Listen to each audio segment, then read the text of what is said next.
Subscribe করুন mysterious channel my ওয়েকে আর বেল আইকনটা টিপুন যাতে আমাদের সমস্ত লেটেস্ট ভিডিও আপনার কাছে পৌঁছায় সবার আগে।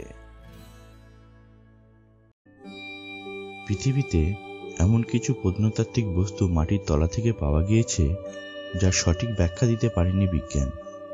সম্প্রতি অস্ট্রেলিয়ার সেজেলবার্গে একটি প্রত্নতাত্ত্বিক খননের সময় প্রত্নতাত্ত্বিকদের হাতে এসছে একটি প্রাচীন মোবাইল সদৃশ্য বস্তু।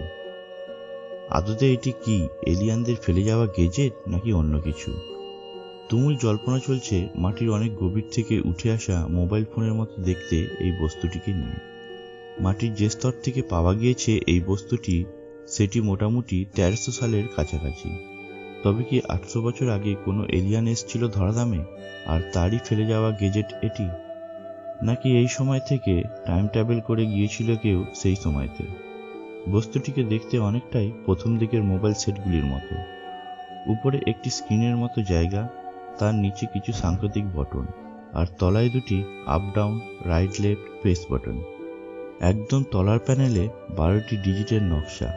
সবচেয়ে আশ্চর্যের বিষয়, এই বস্তুটিতে কোনো নিউমেরিক নেই, আছে শুধু সংকেত, আর সেই সংকেতগুলি হলো প্রাচীন অ্যাসিরীয় বা মেসোপটেমীয় সংকেত।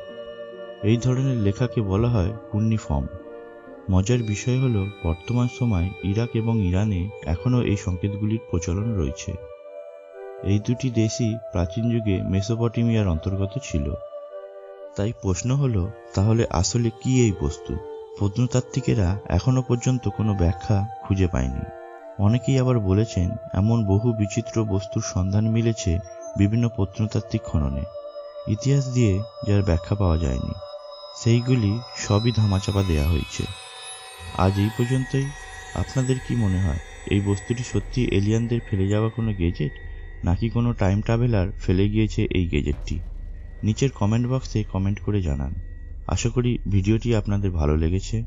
যদি ভিডিওটি ভালো লেগে থাকে তাহলে ভিডিওটিকে লাইক করুন, আর যদি এখনো চ্যানেলটি সাবস্ক্রাইব না করে থাকেন তাহলে প্লিজ সাবস্ক্রাইব করে পাশে থাকুন।